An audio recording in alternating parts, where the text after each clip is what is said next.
Ars got here, and it's time to talk about Hell's Paradise. And this episode definitely builds up more things to come.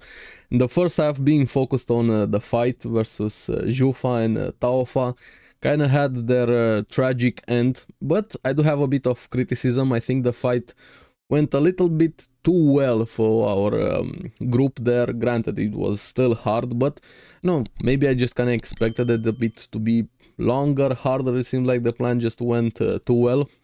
But what I liked more was the second half, that we had the conversation there with Guifa, with Sagiri and Mei here. And probably the best part of the episode was towards the end with Shion. But anyway, let's get into the episode and talk about it. Now, the first half is focused on the fight here. I like how Chobei kind of takes charge of the group there, all the banter, even knowing how to control quotation marks Gante, playing on his pride.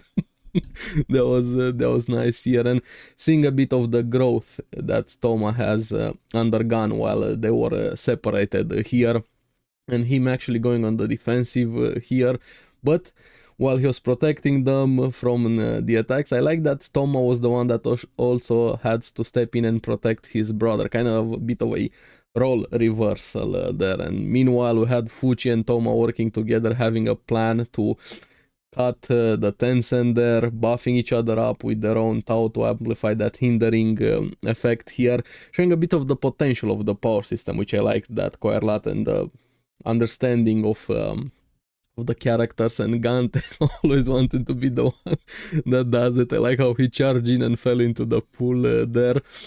And then we have them changing their body, who was kind of in control, kind of turning themselves upside down. Jufa and Taofa transforming, so they allow one of the halves to regen here.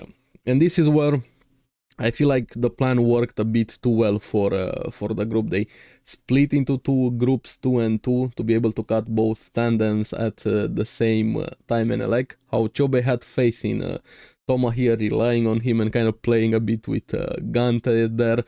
But they got repelled very easily. The two fused Tencent were able to react to them quite easily here, but Gante still pushing through, and more he definitely reminds me of Zaraki from Bleach, how much he just kind of shrugs off wounds, attacks he took. Even Fuchi commenting, there's no way he's okay, he took so much damage, but he was still pushing through there, and he does his giant slash there, gate cleaver strike, and is able to split the Tencent in half.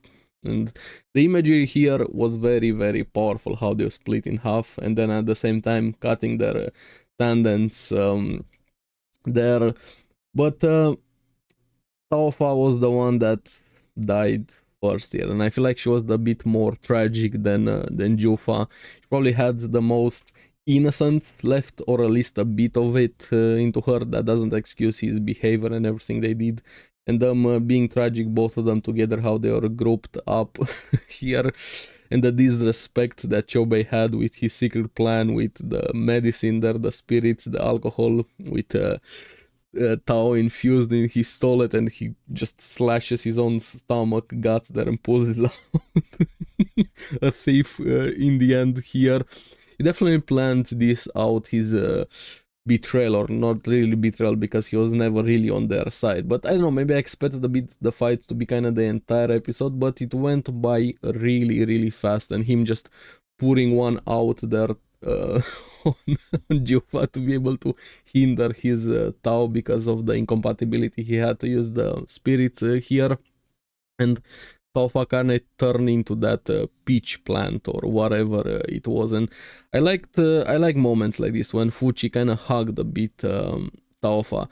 They're tragic, and especially Gante saying at the end, I had fun, remembering how Taofa changed her face, or kind of revealed herself, saying she's not having fun, back a few episodes ago when the fight started with everything. So yes, they lose, and Jufa dies like a plant. It felt like pesticide being poured over him there. But they had a bittersweet ending, so to say, kind of reuniting a bit in that afterlife, last moments of them there as kids, still being together in the end. Very tragic characters. Maybe if things would have been different, I'm still really curious what happened with Rien to have that drastic shift and the Grandmaster and everything, but that's probably the main overarching arc here. But after this, we see moments earlier a bit, and Sagiri and Mei versus this Tencent that apparently won't fight Gufa, saying she was just left behind to protect the talisman, that they're able to read people and where they are and their current situation here. Very different type of personality. She's very shy, not wanting to fight, but also will fight if put into that situation, just telling Sagiri and Mei, if you do anything, I'm gonna crush you. So she's not gonna be the one to attack first, but if they go after her, she will there. I liked how Sagiri touched her sword and then instantly that gravity attack pushing Sagiri down, and Sagiri probably had the best speech in this episode. At least she tried. They're apologizing for them coming to this island, disrupting everything, but while she said that, while technically it's true they kind of disrupted the island a bit, the more important part was what she said after. But you wanted this, you drew people to the island, you started this entire situation, it's because of you, which is really true, because we know they have been attracting people to the island to use them in experiments there, and then saying, I want to stop the fighting. Sagiri, is there any way for us to talk? No, there's no, we're too different here, but I might let you go, but there's no reason for you guys to leave, to go back home. And here is where we see the full plan of Rien. We knew about it, they said it before, but we kind of get a visual aspect for it, thanks to Goifa showing the illusion with everything, Rien with the planning, loading the ships with those butterflies, paradise butterflies, to spread them around there, so then they propagate, they infect all of the humans, turning them into a white ampha flower, a giant one, Banco, and then refine them into a Tan. And that looked very, very creepy, and probably Sagiri felt it more than everybody else. Even though it's an illusion, that affects you quite a lot, and just asking why do this. And you see the differences here and how fucked up they are in the head compared how they were at the start. Like I said last episode, them kind of losing their sense of reality, and Guifa saying humans, paraphrasing a bit, only viewing them as ingredients there. And we see a bit of the flashbacks when the first humans arrived on the island, and them realizing how good humans are for their experiments to accelerate their training. And what I liked a lot was a bit of a shared thing about the power system, saying that doubt and contradictions are the essence of Tao, and we knew this from the start. Strong, weak, life and death, things like that there, and it's impossible for them to understand each other. They're too far gone. They're not even considering looking for another way to do their training. They only found this, and they're refusing to change their mind. So the only way through is to fight, unfortunately. So we're probably gonna have a lot more fights here, and we still have no idea about Gabimaru. Like, been like 2 or 3 episodes if I'm not mistaken, and we still don't know his current state. We still probably have to wait and see, probably towards the end of this season.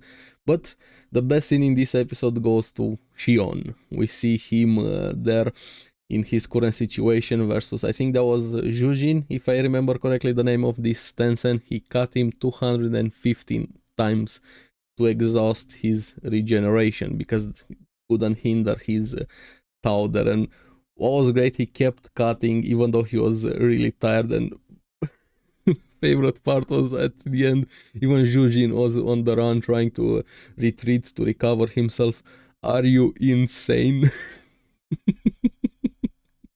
Like, those who take don't realize, but those from who it has been taken, they do realize a bit more. I liked his words there a bit, quite a lot, and I hope this is gonna be worth it, the payoff for the revenge that we have here, seeing Jujin getting cut 1,000 cuts there, if that's gonna be possible. But I don't know, considering Shion's state here. Maybe Nuruga is also gonna step in, but we're gonna have to wait and see for this one. I'm actually very excited, probably a lot more excited for this fight than the one with Zhufa and Taofa. I think I like the fight more when before them fusing together and transforming. Even though it makes sense, I get why the individual fights when they were separated were kind of a bit more fun, at least for me. That's not to say I hate this or the conclusion or anything. I just expect a bit more or something different along those lines, even though it was good. Hopefully you guys get my meaning here. But yeah, the Shion fight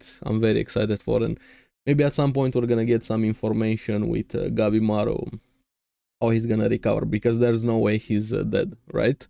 But let me know in the comments below what you guys thought about the episode. As always, thank you very much for watching. Remember to like and subscribe, helps me quite a lot, and you guys get the latest videos on the series that I follow. So keep enjoying Hell's Paradise. I'm gonna see you again on the next one. Bye bye.